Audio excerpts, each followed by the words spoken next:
and we can review a couple of those, and they're, again, not exhaustive. So the requirements that we're operating under, we have our charter, obviously, and we also have Vermont's state materials management plan. So our charter just tells us that we need to manage the waste generated in Chittenden County, and that we also have to carry out mandates from the state. So the materials management plan says that we have to adopt a solid waste implementation plan, and they have certain categories and performance measures that are outlined in their guidance that we have to meet every year, as does every solid waste management entity. And there are several categories in the materials management plan that every solid waste management entity needs to address: outreach, general outreach and communications, recycling goals, organics goals, construction demolition debris goals, household hazardous waste goals, and then sludge management as well. And that CEG is related to the household hazardous waste. It's the business side of that. And then we have certain purpose. We have a purpose, powers, and certain duties. And again, these are granted through the charter. So, these are obviously not exhaustive. There's many, many pages of our powers and our duties, but pursuant to kind of the conversation that we're having this evening is, and again, the purpose is our mission that we are all familiar with, and the powers and the duties that we want to talk about tonight. So the powers to operate or cause to be operated on certain facilities, or to contract for the operation of facilities, contract either to operate or to contract for collection, transportation, et cetera. That's something that we can do, and that is granted by our charter. And among the duties is to prepare the budget that should also be showing planning, given our planning horizon for solid waste management. And this is just for the next fiscal year. And for capital, we really should be looking minimum at 5-year, right? Ideally, it's a much longer capital plan than that. It obviously gets dicey past 3 years. It should be solid on your first, solid on your second. 3 make it a little fuzzy. 4 and 5 are wishing, 10 years wishing, 20 years wishing. But our duty is for this 1 year at a time. But I think it does behoove us to think farther than that, not just 1 year at a time. And I'm not proposing we change that this year, for sure. So to remind everyone, these are the facilities or the operations that we currently have. We do a lot for a relatively small outfit. This is as much as some state solid waste management agencies do. We certainly do the most in Vermont as far as a solid waste management entity. And we do it very well. There are a few things that we have chosen to do that maybe we don't necessarily need to, like our rental properties. And there are some things that we could certainly farm out, so to say, some of the maintenance activities maybe, or some other pieces, special waste materials recovery facility. But this is us. This is what we do. And some of the restrictions or the constraints that we currently have that help to inform how we want to structure our capital. Obviously, we've got some constraints with the DOCs.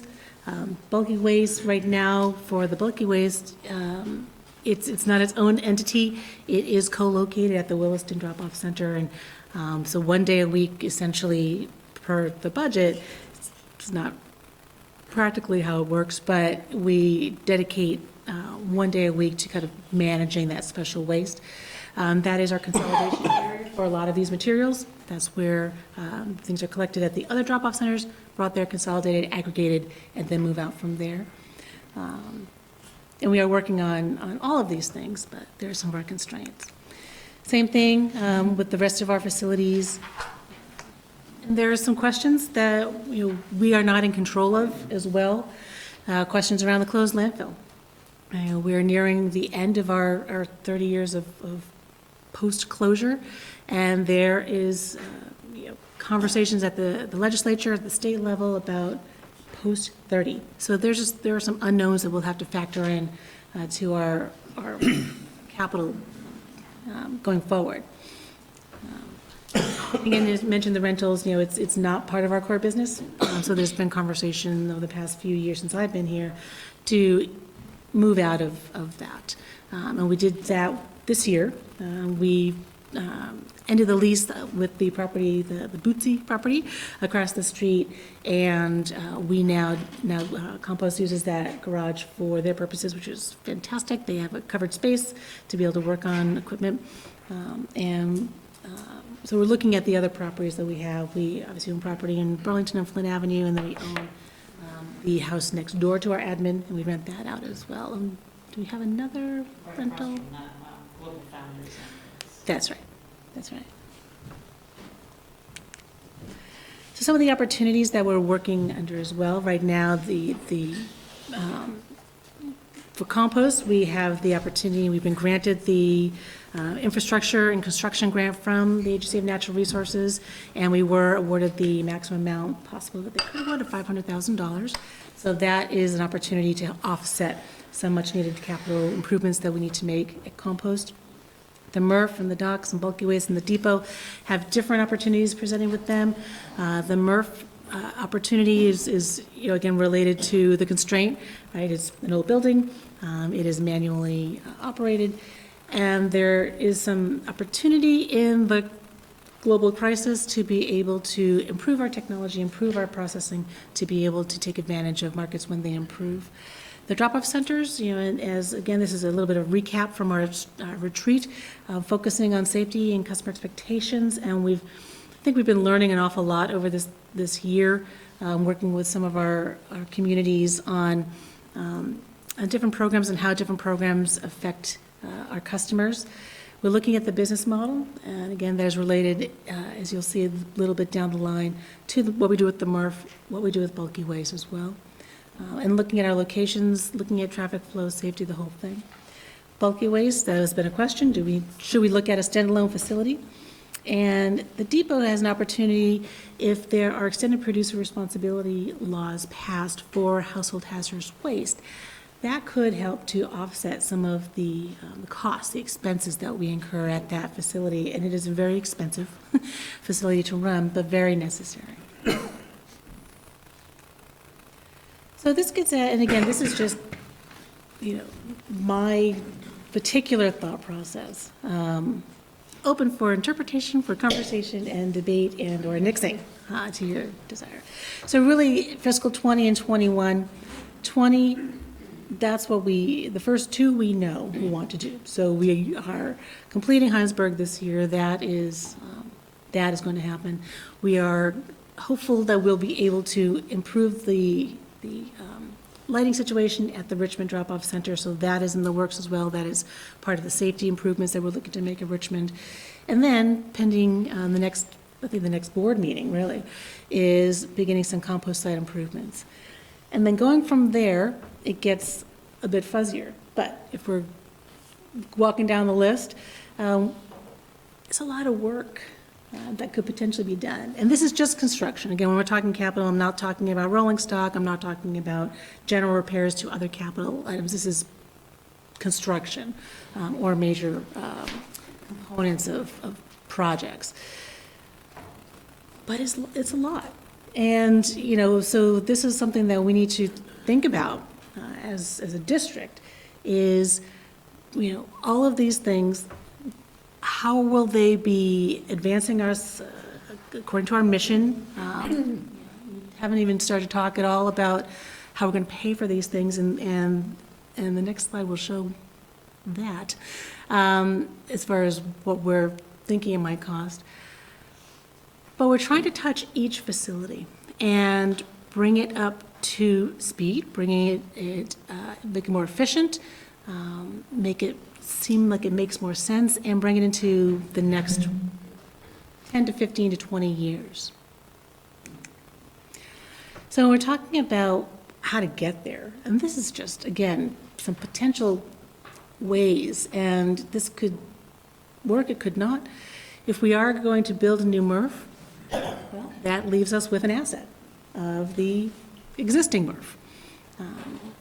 One of the things we could do is we could retrofit that into a bulky waste facility, or we could sell that property. It definitely has value. We could look at, again, review, if we still wanted to go with the bulky waste facility, look at Redmond Road options. We could look at purchasing land elsewhere. If we did build a bulky waste facility, we could then look at the docks and say, okay, how can we would take probably those materials out of the docks and then reconfigure the traffic there. Burlington with the MOU, they're meeting their milestones, and, we begin the decommissioning on Pine Street, build from the avenue, or do we decide to sell, same thing, sell that property, look at other options? Do we want to look at, again, Colchester has been talked about as another option as well.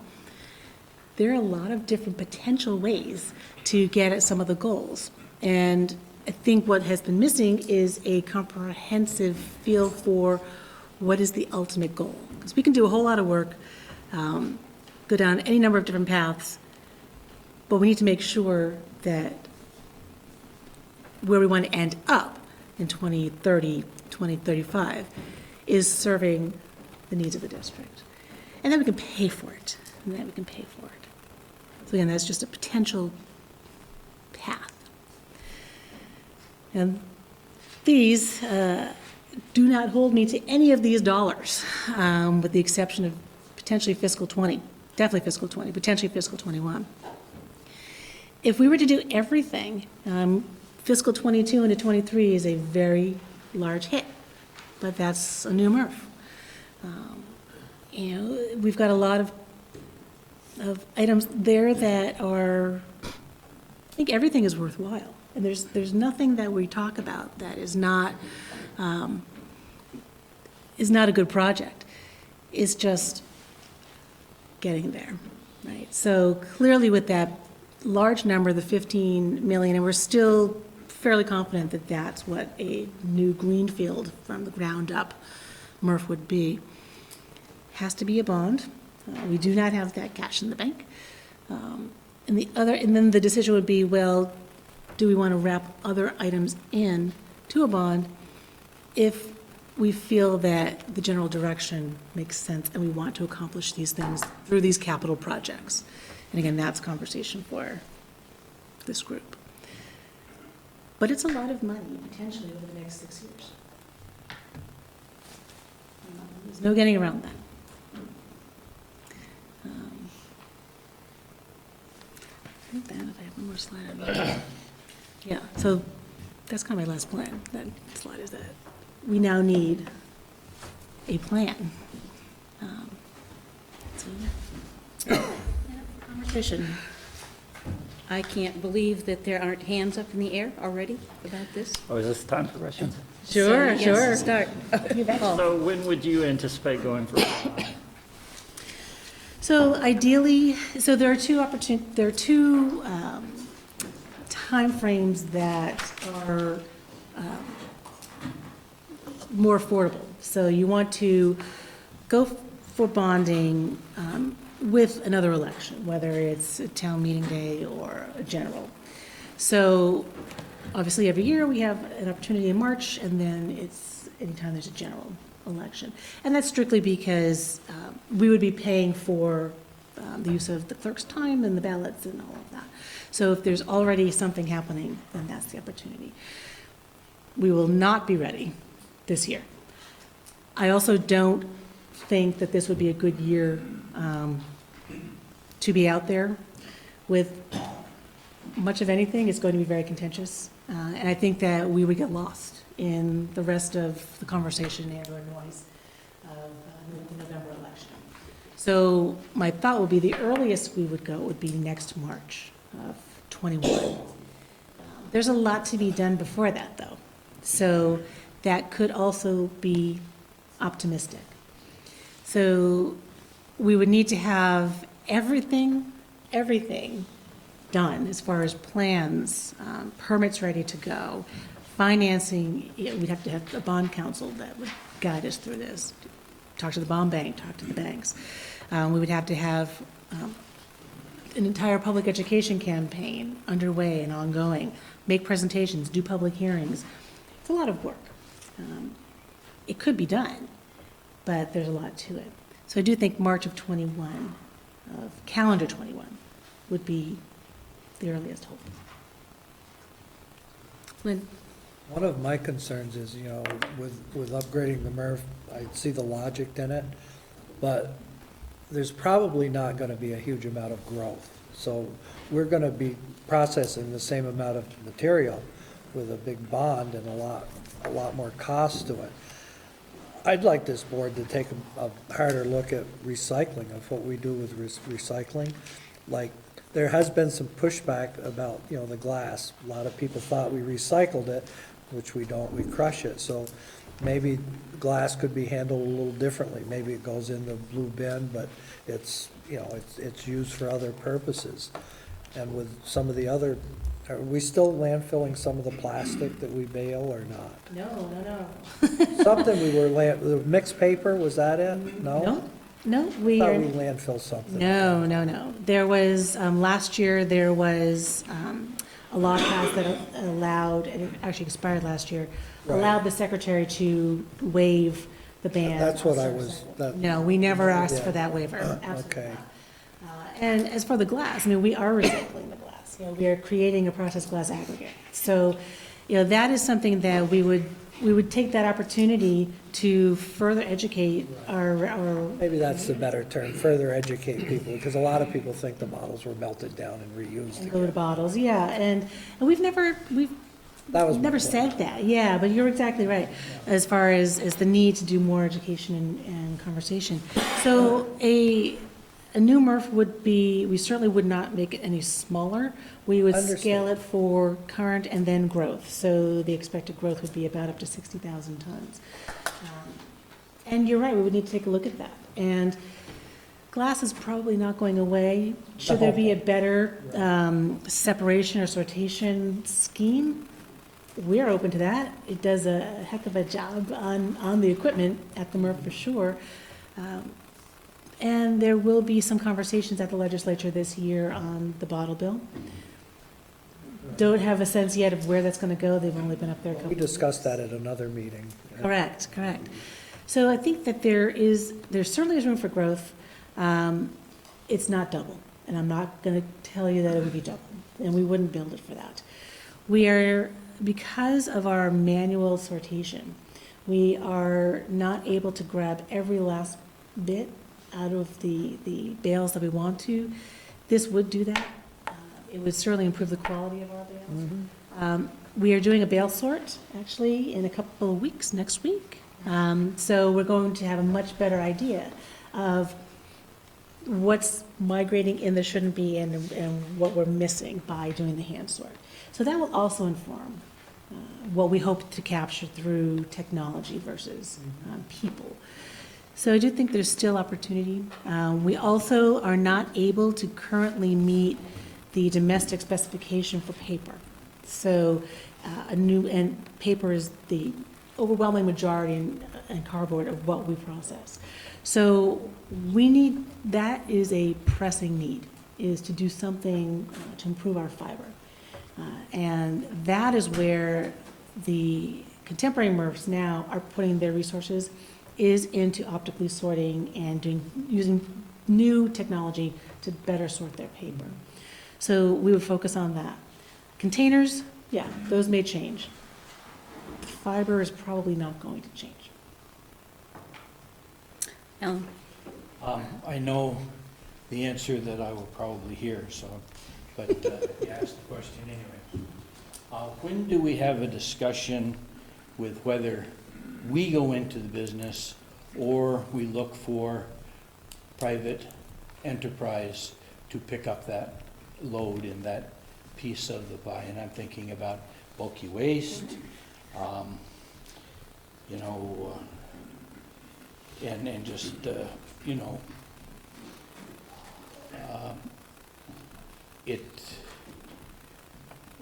we always pay the people that we've got working more than the private industry does, in my opinion.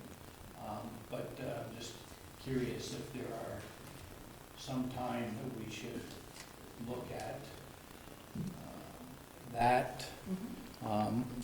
And even, a test for a drop-off center or some other, kind of thing to try to work with, private to pick that up and take that burden off. Yeah. So that will be part of the analysis for the MRF, absolutely. And I think you're right, it should be part of the analysis for a bulky waste facility. And I think it should be part of any analysis of any facility that we're looking to radically change. Because you're right, things do change. As far as how, the pay rate, we are comparable. We have had to raise our starting, as far as like starting folks a little bit higher, just because it's hard to find folks. Our benefit package is excellent, and that's one of the reasons that we are able to attract people to apply for some of kind of the lower, less skilled jobs. People aren't getting rich at drop-off centers, but they're well taken care of with their benefits, and we do think that's important to continue, and we actually thank you for allowing us to continue that. So I think our pay rates are comparable. We know that for Casella, here at the MRF, a couple of years ago, they had to raise their starting offering salary to $15 an hour, now it's up to, I think, to maybe 16. They couldn't find folks. So I think we are still competitive, and it is our culture and it's our benefits that draw people to us. But you're exactly right. That needs to be part of the conversation. Always should be part of the analysis. Is there an opportunity to shed some of that, the burden? You're right. I agree. Paul? So I'm assuming that potentially the organics facility upgrades are probably one of the more pressing. Do you Yes. feel that we have cash on hand to be able to do that such that we won't have to bond for that? Thanks to the grant, yes. And you'll be hearing much more about it at the next board meeting, but yes. Great. Anyone else? Tim? Yes, Tim?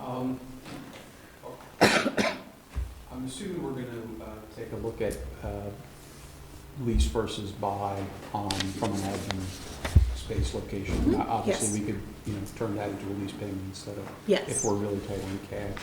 Yep, absolutely. Have we looked at how about disposal of assets to generate cash too? We talked about, we've got rental property on the books.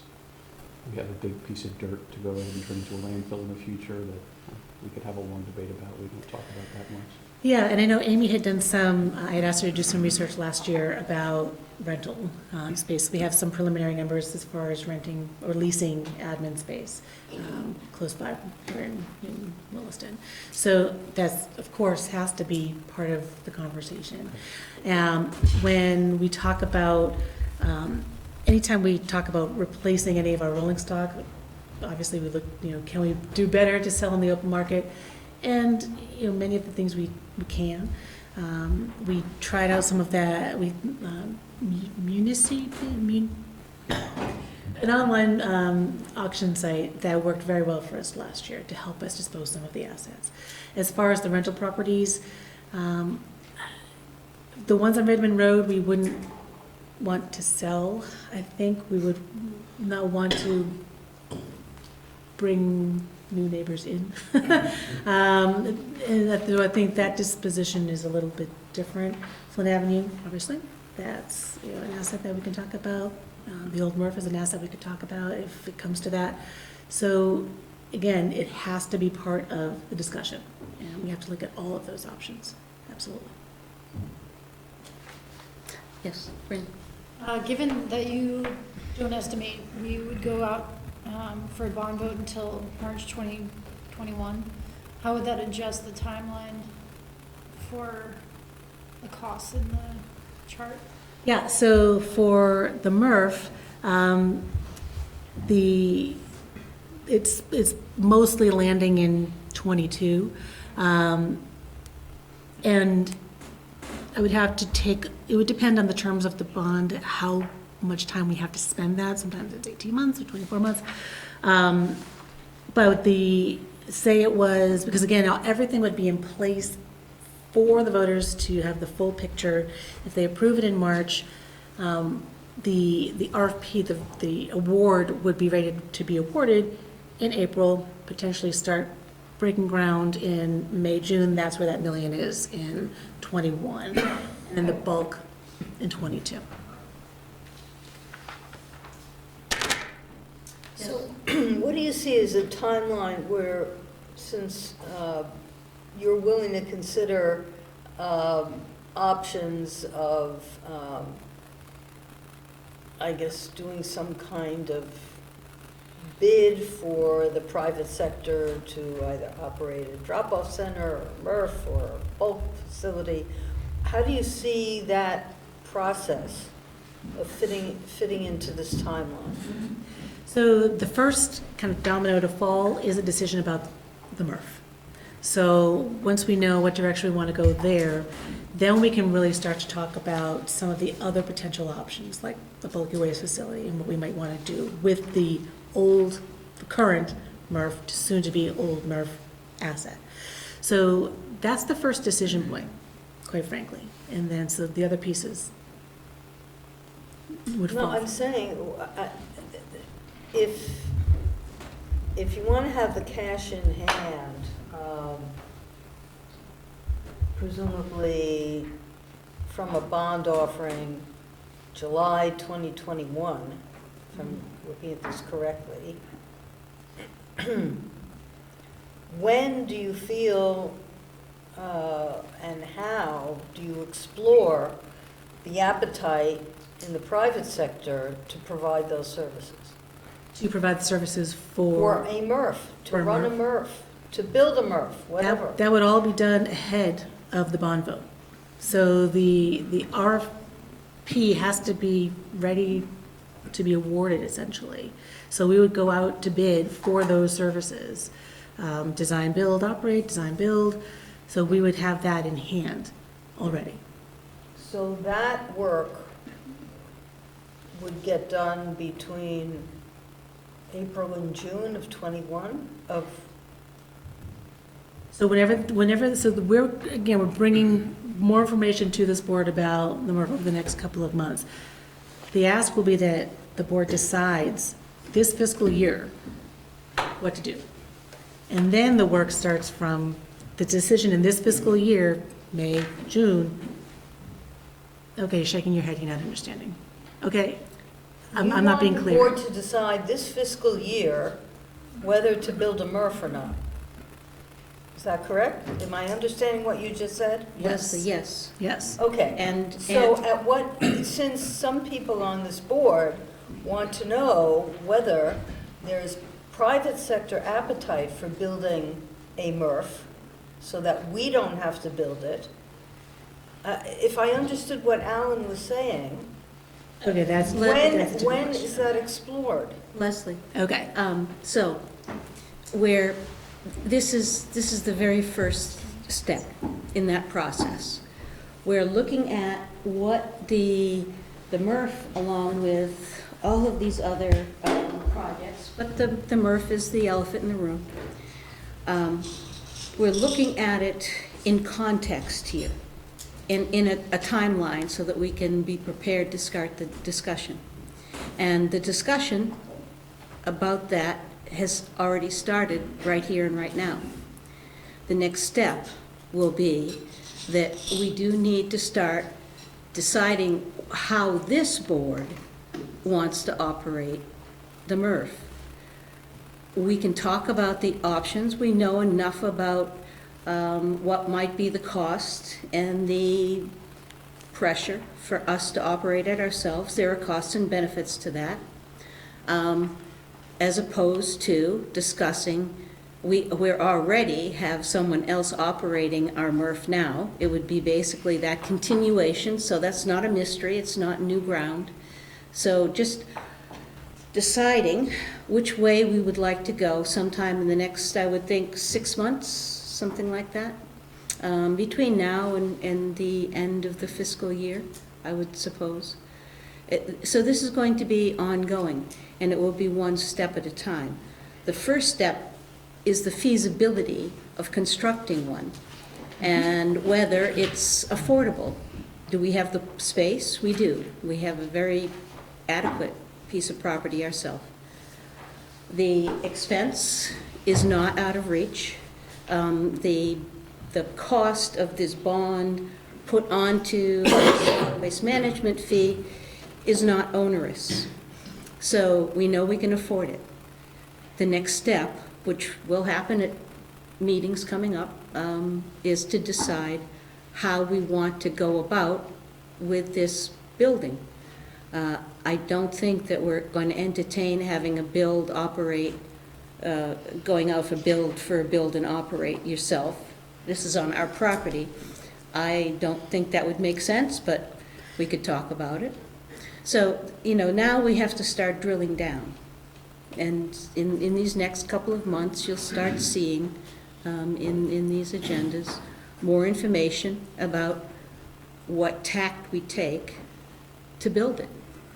It is a good question, though. Okay, so I just for further clarification, just so that we all are on the same page on this, what I think I've just heard is that we have made a decision that we have the appropriate property, physical land for the building of a MRF. Because it's our land, we have sort of assumed that we will build and own. And that part of the undertaking, we will not seek private sector interest.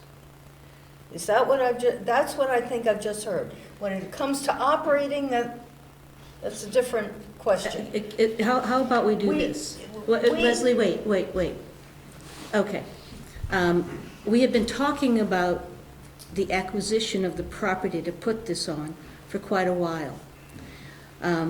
We've reached really the 11th hour and the 59th minute, kind of. Maybe we're not at 59, maybe we're at 50 in the minutes. There has not been any discussion in all of the prior time about asking someone to go out and procure the property, build the facility, and operate it for us. So I think that train has left the station unless somebody would like to make some kind of a proposal that we go back and start all over again with a new paradigm on how we are going to build a MRF. I haven't heard that expressed prior to this. I'd like to hear anybody else's opinion on it. Bryn? Just thinking about the line of questions. After the retreat on the decision-making process, we had mapped out where we are in the decision-making process. That may be beneficial to reiterate for where we are with this. I think I just did, or at least I thought I did. In writing would be beneficial. Sure. It's easy enough, Okay. I can plop that in. And yes, so Michelle is referring to the previous MRF retreat, and that's what set us down this particular road, was should we be investigating this if we were to do this ourselves? Yes. So that's why. I just want to make clear that I raise this not with a view to offering alternative. I was just trying to connect Alan's initial concern to where we are in this process and get that clear, that for this segment of what we're talking about, a certain decision has been made, in effect. So That is to say, the decision to use our property to build a MRF. That decision has been made. So that was what we brought to you last month or the month Okay, before. but I just understand because, right? Well, I think that Alan can speak for himself if he would like to further his observation on this, instead of having you trying to interpret him. Well, there may be others who... Leslie, do you have something specific that you want to request this board to consider? Because we have considered buying I other just properties. said, the first thing I said was, I did not raise this question in order to propose an alternative. Okay, then we have, this is where we are. We're moving forward. There has been extensive discussion about the location, whether to buy another piece or use our own. I don't believe that anyone expressed an interest in looking for someone to go out and build a facility to operate for us. I don't think that was ever, to the best of my knowledge, ever a consideration. And I don't see wisdom in that. So I think we need to move on here. I think that we have an answer to that, a decision. Yes? Looking at this a little differently. The compost proposal and the MRF proposal, what is the impact if they slide out 6 months to another year? Is there a driving impact that it has to be done in the time period you're showing?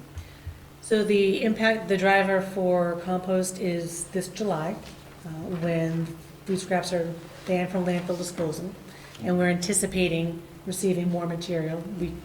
The numbers keep growing, so we're fairly certain it's going to continue to grow. So for compost, that's the driver, is making sure that we're able to accept more material should it come to us. For the MRF, no, there's not the same driver. The current operating contract that we have with Casella expires in 2022.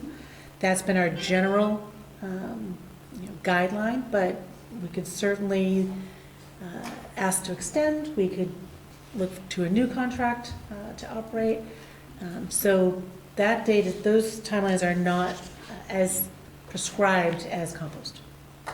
So there is time on the MRF to look at it possibly in different manners. There is, and keeping in mind the decision about when we take it to the voters and the cost involved in doing that in an off-general year, in not taking it to them in March for meeting day. There are other maybe factors that could play well into delaying or could play better into going forward. So, but not written in stone like compost has much more strict parameters.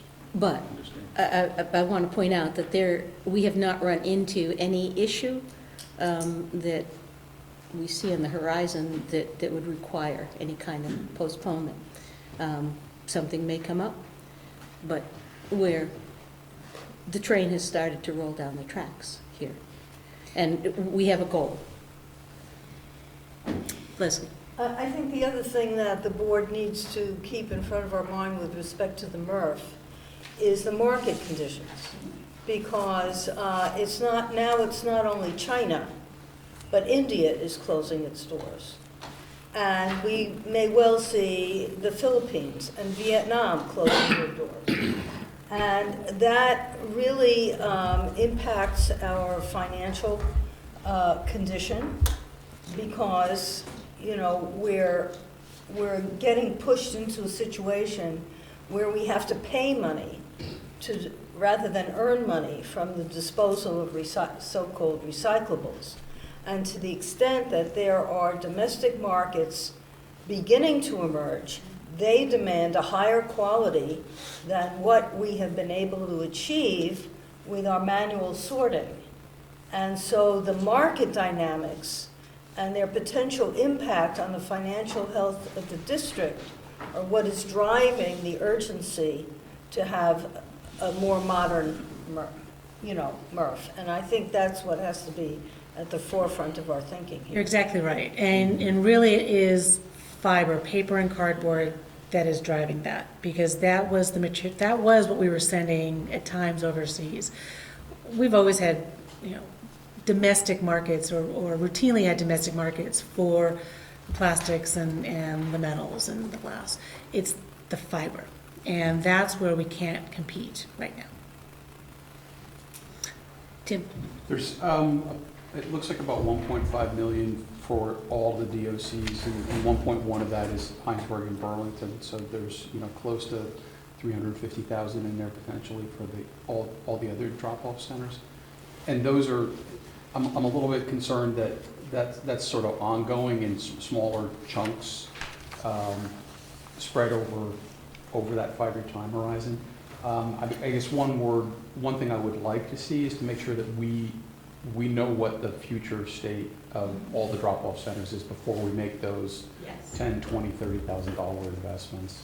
Exactly, and that's where the bulk of that piece is out in '24, good push to '25.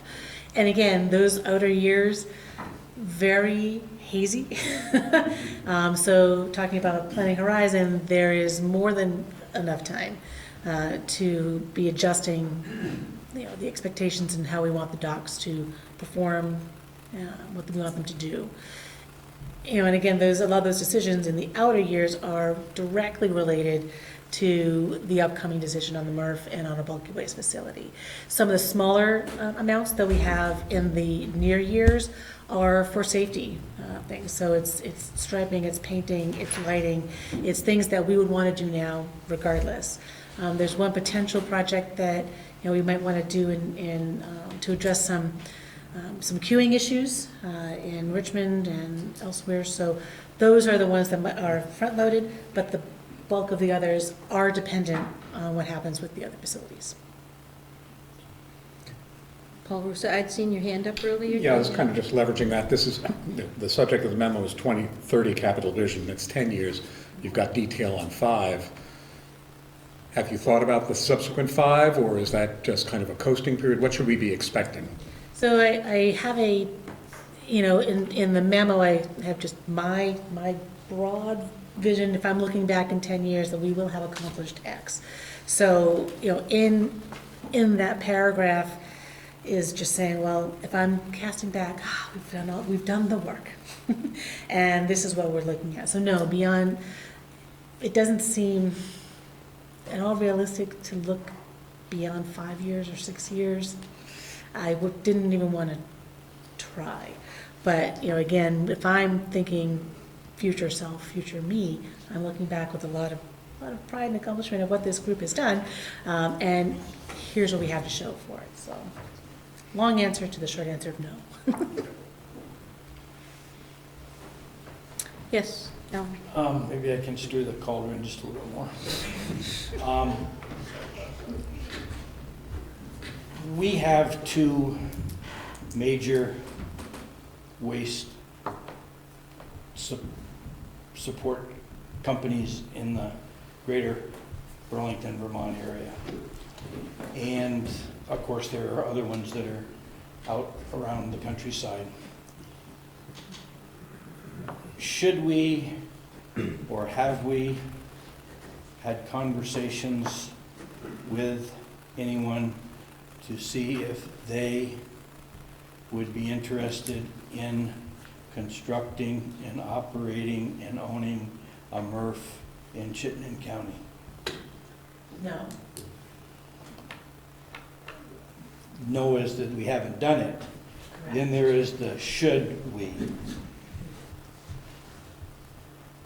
So, just so I understand, you're proposing, you're positing that the, maybe Casella, to use a name, would be interested in building their own here, and that we ask them if they want to do that? Or Myers. Or Myers? Or, BFI or somebody else that isn't in the county right now. I think that could be a very quick question and easy answer to get for Sarah. I did, and I don't know that we should do it. I just. Well, wondering I'm if we saying, ought to. why not? Why not have management contact them and Just thinking about constructing a new MRF in Chittenden County. And, before we go down that road, would you be interested in? There would be no That money market. from us, that it would be just their own private, I mean, at their own Casella has private one in Rutland. enterprise. So we then need to, It's a different, we could go through a request for, there's an RFI process. So instead of the RFP process, we could go through a formal process for its interest. Would you be interested in doing something like that? I think that was your question, Leslie, was that what you were getting at a little bit? That's what I was suggesting. I mean, you know, hypothetically,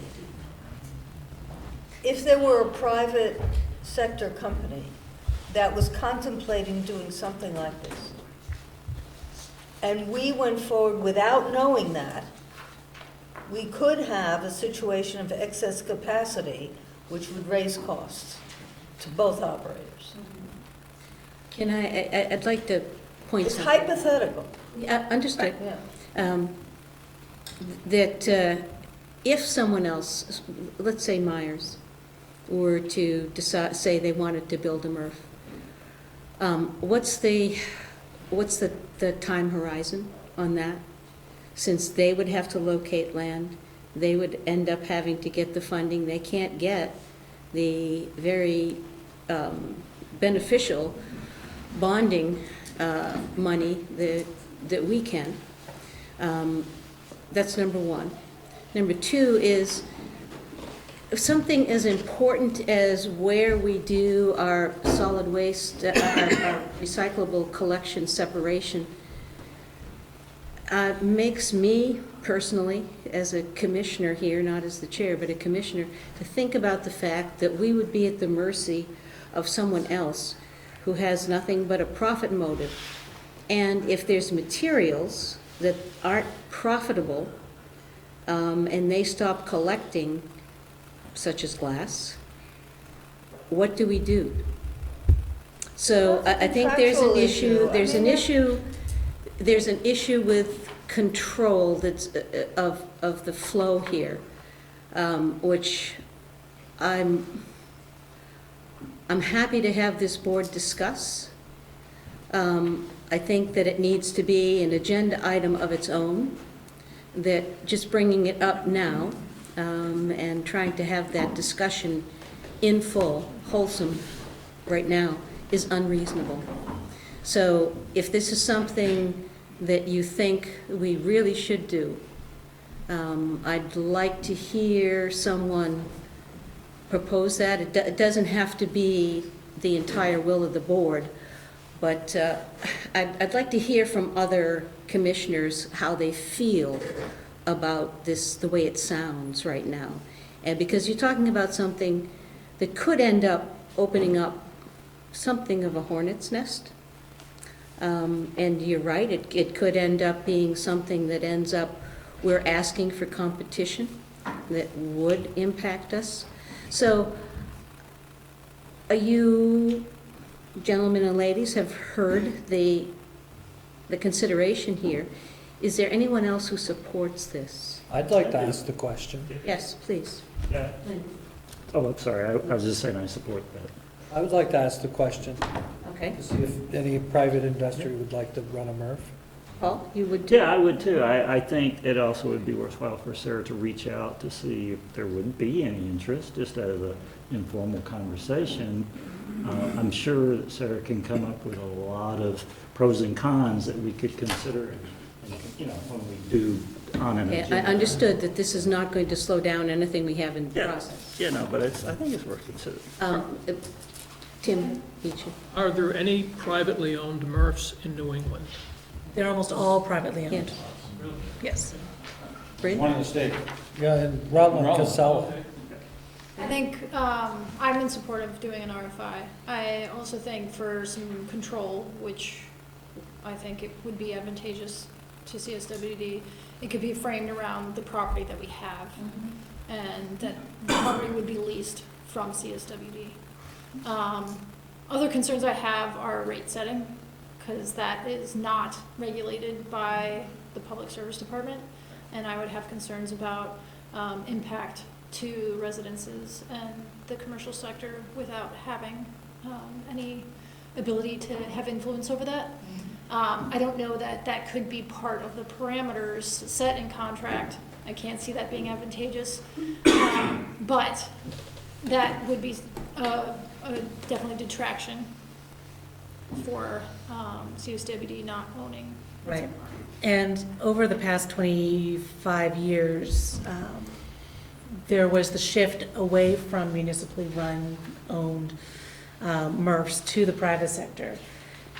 When the markets are great, that's exactly what happened. The municipalities would rent and or lease or get into long-term contracts and profit sharing. Those contracts are gone. And so part of what we've seen happen with National Sword, the China program to say no more, it's happened around the same time as a lot of these long-term contracts expiring. So this is why you're reading in the news of some communities, not a lot, despite what you might read, but some communities pulling away from recycling programs because they can't afford them, because the private sector has needed to recoup their losses. So now what we're seeing, even in New England, is we're seeing more conversations of municipalities, larger ones, looking to band together as regional entities to build new MRFs. So there are some municipalities that have already started down this road in the Midwest, and I know of one very large community in Massachusetts that is actively looking at building their own MRF to control their destiny, because they are seeing the prices just skyrocket. So we're now seeing it swing back towards municipally owned. Logan, you looked like you had a thought on this. Just take it on. But I think, Michelle, that if it's a $14 million bond that we're looking at, that question needs to be answered so that we can effectively go to the public and figure that we've had our dots crossed and our I's T's. Okay. Agreed. Yes, indeed. But there are a lot of pros and cons to this. So I think that seeing them listed might be helpful. And before we decide that we want to have Sarah go out with a request for a proposal on this, maybe we need to know more about this and the ramifications before we do that. Well, then that's what the request for information or interest, RFI, would be. Well, I'm talking about something different. I'm talking about how, Bert, I see you, okay.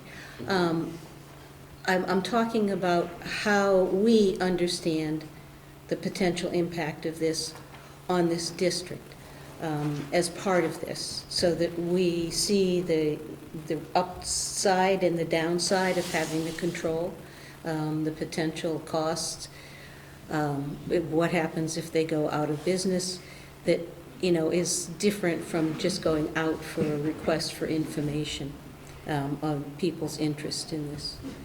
So I think I'd like to see that first, and maybe for the next meeting here, as we move. Yes, Leslie. Just 1 second. Yeah. As we consider this, information. I don't know what we're going to hear from staff about the upside and the downside from this. We might have already scared Josh to death with this discussion. He's probably now having PST? He doesn't scare that easily. Okay.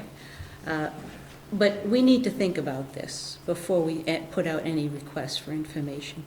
So what I'd like to do, I see you too, what I'd like to do is to have staff come back to us with what they think about the potential upside and downside of this. We think about it, we listen to them, and if we still think this is a good idea, then we go out for the request for information. So it was, yes, Bert, you first. Additional information that needs to be put into that is from Tom, the legal aspects of a municipality running an operation against a private operation. Bert, that's there. We've run into this That's before. what we've been doing. We've been doing this forever. No, but I think it's an area of the compost legal center. aspects Well, we have it, a Thomas. private operation versus municipality need to be. I tell you what, addressed. if Thomas should decide that there is an issue there, he's going to come back and save us from ourselves, okay? Very good, that's all I'm asking. So the next was, yes. Okay, so I think this has become a little more elaborated than it need be. Can't a simple phone call from Sarah to whoever the likely players are saying, you know, are you guys thinking of building a new facility? Do we need anything more than that? I hear more. Do we? I hear more from the commissioners here. So, Well, I'm asking the commissioners, do you feel you need more than that? If I'm if sorry, a but- simple question like that elicited no way, Jose, from all of them, then we know what the environment is gonna look like, and we don't have to go through a whole RFI and drafting and all that. there are more operators out there than those two, so we don't know who from even out of state might want to respond. So, Brent? Yeah, agreed. I'd say, unfortunately, I think would be too risky to just make phone calls. Yes. Agreed. Agreed. That there needs to be, from a municipal perspective, equal access to the opportunity to express interest, even if it's just expressing interest and doesn't mean it's going anywhere. I think that needs to be the realm and the mechanism we use as an RFI process. I would, Okay, quick all right, thing. yes, sorry. My request would be that a drafting of an RFI happens in tandem with the pros and cons list, rather than the pros and cons list happening first, and then an RFI drafting happening second. Considering the timeline and the urgency that you've expressed, Michelle, I would say that we can at least draft the RFI at the same Sounds time. reasonable? Sounds reasonable? Was Paul next? I'm on Leslie's side. I think you could just go out and talk to the people who know this district and this But industry. we, as a municipal entity, we have, that might be showing favoritism to a business or businesses that gets us in trouble. I'd rather that we do it as a formal RFI for our safety. Tim?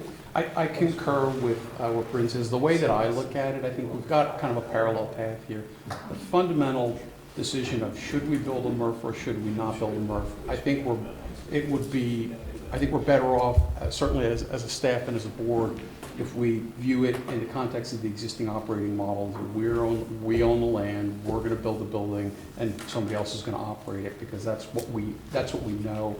I think the other issue in terms of would somebody else build the building, would somebody else have the land, I view that largely as a financing alternative, right? I don't think it's going to affect the fundamental decision of whether or not building a MRF makes sense or does not make sense. So I think that they can and should go ahead. We can do those in parallel. Well, we've already decided that a MRF, building a new MRF or expanding the old one, something like that, is a necessity. So now it's, how does that happen? Leslie, is there something new to say? Well, I had another idea. Sarah goes to quite a few regional meetings for the industry, and I wondered if at any of those meetings there was any such discussion of greenfield private sector development. None. All right, so I just want to get a sense.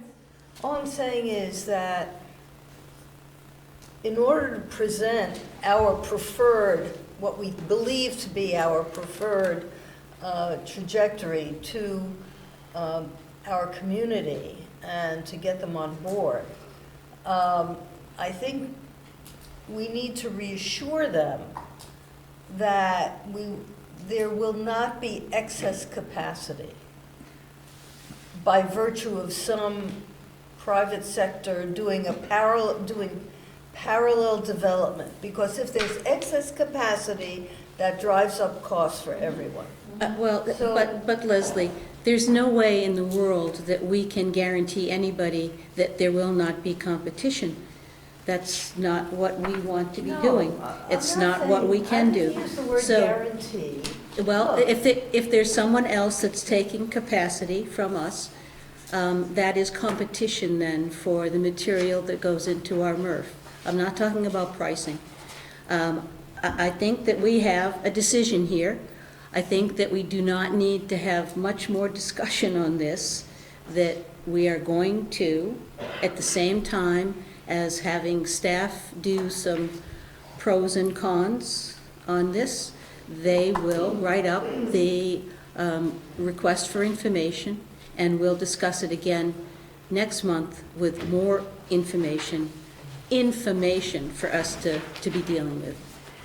I Okay? do not anticipate having responses back.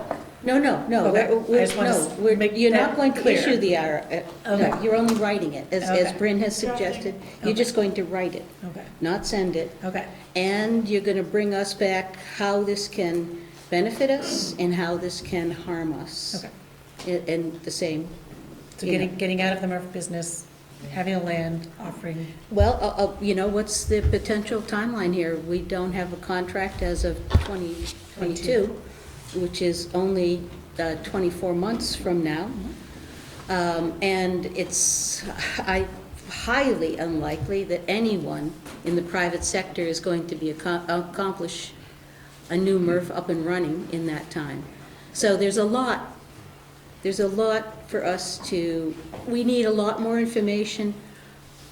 I can kind of predict that once we see this, we're going to go with, okay, yeah, that was a good thing to look at, but it's much more beneficial for us to be our own captains. Even if we're not the ones who are operating the facility, we own it and are in control of it. So, unless there's some new information that someone wants to bring forward, Well, this is an open meeting, and maybe some people in the solid waste business might watch what we do here. absolutely, know what if they'd we're like to talking come in and. let you know. So you might get a Phone phone starts call. ringing. Yep, they start calling Sarah, we'll, yeah, tomorrow morning. I will get that word right out. Okay? Are we set here?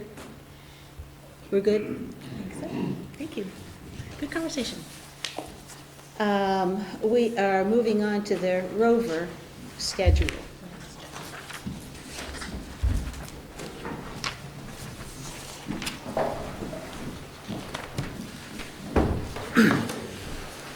So hopefully everyone's had a chance to review the memo that I sent out in the board packet, but just bringing this for discussion to you all. Started having discussions about the 2020 rover schedule with staff a few months ago. Looking at the numbers over the last few years, we've seen a pretty dramatic decrease in the number of trips at rover events and a similar increase in trips at the depot. And trying to reallocate resources to better staff where the priorities are, where the needs are. So I've presented two options that we've discussed internally, and thanks to the exec board for their input on the first option. The two options simply are either a 2-year rotating schedule where we would service 8 of our communities 1 year, and then the other 8 the following year, and rotate every other year. Option 2, which is staff's preferred option, would be to hold 12 events a year, which is a reduction of 4 events, and hold those at drop-off centers only, doing 2 rover events at each drop-off center, except for South Burlington, each year. We've kind of looked at this a number of different ways. We obviously see, if we were to just go with option 2, we see it as a reduction in services for some municipalities, and understand that as an issue, which is why we think providing 2 events a year at each drop-off center, it gives some additional flexibility that residents haven't had before. So really, if anybody has specific questions, I'd be happy to answer them, but this is really just getting board input to our decision-making process. Yes. What are the savings under each option? Do you have those? Yeah, We really tried, I've thought about the cost piece a lot. Tried to leave it out of the calculation because it wasn't a big driver for us to make the change. I think we would see, anytime we see a reduction in number of rover visits, we would see a reduction in cost. Just from a maintenance perspective, maintenance hauls our sea container and our roll-off containers out to the site. So if we're cutting that number in half, we would see some reduction in maintenance labor. We generally have to hire a little bit of extra help, either part-time help or help from a contractor to fill in some gaps if we have them at specific rover events. But overall, I'm not sure that we would see a significant cost savings in either. I think we would see more if we cut it in half, but not by a significant margin. Do you have a ballpark figure for how much each rover event costs? I could come up with one. I don't have one off the top of my head, but we would reallocate that staff to the depot anyway on the day that on the day we weren't doing that, because we have significant numbers at the depot on Saturdays. It's one of our busiest days. We can see upwards of 100 cars plus. So when we have a rover event going on, we already see a need for additional staff there. So in most cases, we would do that reallocation of staff back to the depot. And so I don't know that we would see a huge reduction in cost, but I can certainly come up with that cost per rover event. Any other? Yes, Bert? I would prefer to see you go with the 2-year rotating schedule for all the towns. Because I think it's the case that there are those people in towns that, one, don't get into Burlington or don't get into the environmental depot area on a regular, or it's a special trip that has to be done.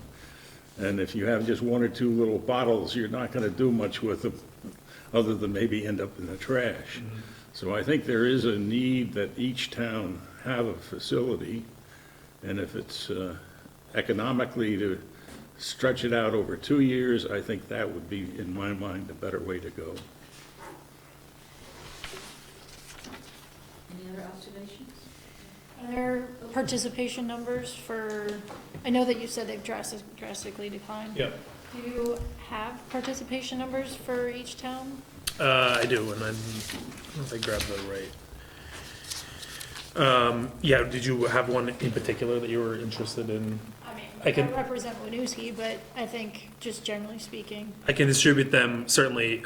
For example, 44 last year in Winooski, 52 the previous year. Winooski ends up being a little bit lighter anyway.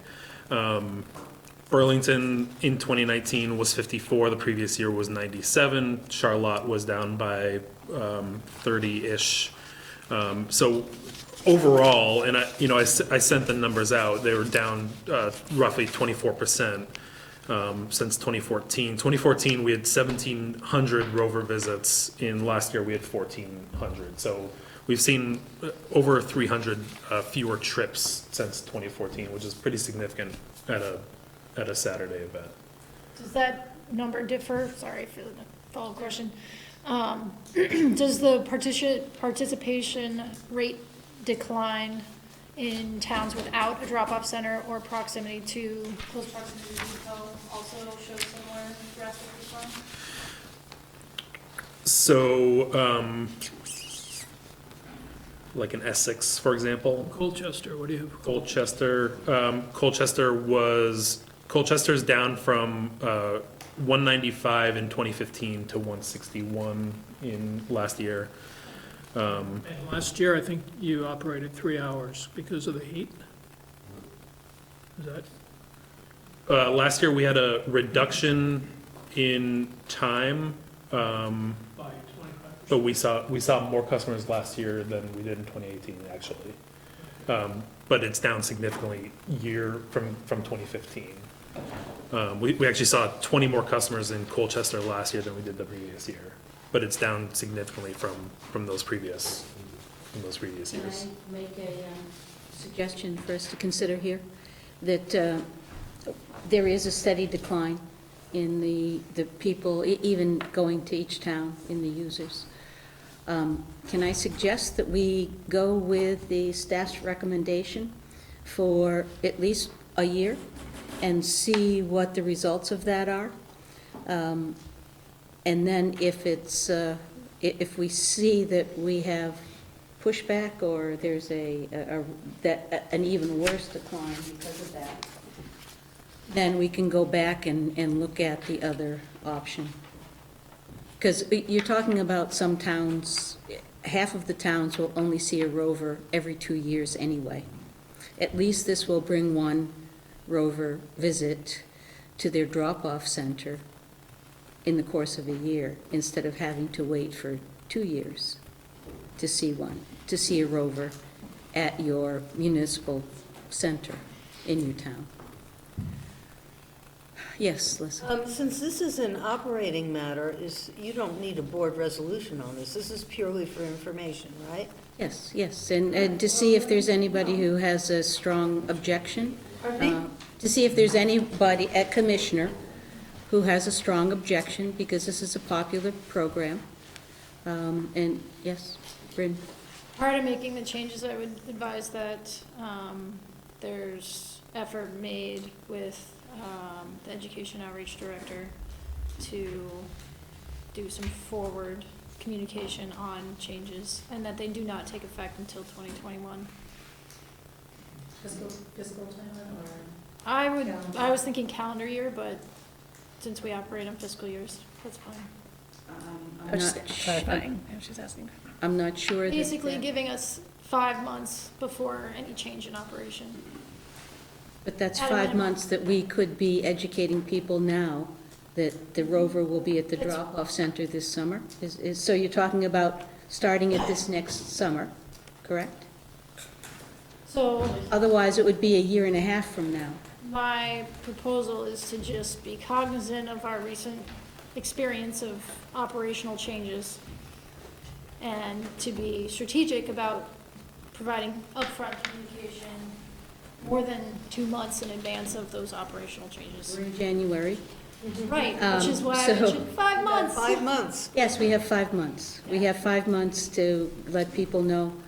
I think Michelle can get that done. Which is why when Sarah asked me fiscal year or calendar year, I said fiscal year is fine. Does that make sense?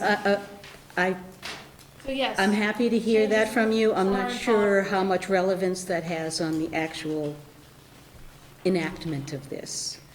So we're talking about a communication that would happen. I assume you had already planned on communicating with people over the course of this next 5 months on when and where this would be happening, in Certainly. which drop-off centers. I don't think we need to make them wait another year. I I'm really not don't. suggesting that they are, so you're misunderstanding me. I guess I am. So, I think Sarah understands what Yeah, I'm saying. right, so Bryn is suggesting that we not begin the change immediately, that it triggers with the next fiscal year, July, and that we take the time between now and then to educate all of our residents about the switch from. I think Every that community that to is drop off. exactly the same thing that I was talking about. And I think that having to frame it in fiscal year as opposed to calendar year, if that makes you feel better, fine. So we're talking about exactly the same thing in Right. 2 different frameworks. Sarah asked me So- a question. Got it, good. Happy. Happy? Happy, okay. So we will proceed with the drop-off centers for this summer. Thank you. Any other observations on this? Yes, Duncan? For as long as I can remember, up till I think last year, we were always the last town on the schedule for the year, the calendar year.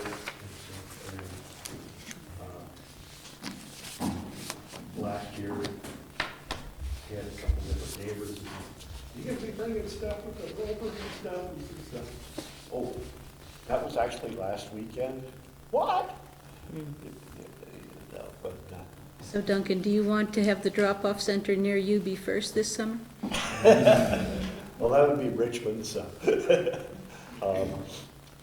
One thing with the second option is hopefully we can eliminate that concern. If you miss the first one in the springtime, there will be a second one coming. That's part of the reason we've set it up that way, so. I'm curious of their statistics for the last couple of years. I'd be happy to have those sent out so that everybody can see the numbers. Thank you. Have that in front of you. Yep. I'll get those out. Okay, thank you. Thank you. Is there any other business? Is there any need for an executive session? Yes, there is. I move that the Board of Commissioners of the Chittenden Solid Waste District go into executive session to discuss personnel and legal matters where the premature general public knowledge would clearly place the district, its member municipalities, and other public bodies or persons involved at a substantial disadvantage, and to permit staff and the solid waste district attorneys to be present for this session. Second. All in favor? Aye. Oppose? We're in executive session? Ellen, why don't you record it on your phone? There's such feeling in that.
Ready? We are out of executive session. I'd like a motion to adjourn. Motion to adjourn. All those in favor? Aye. Thank you.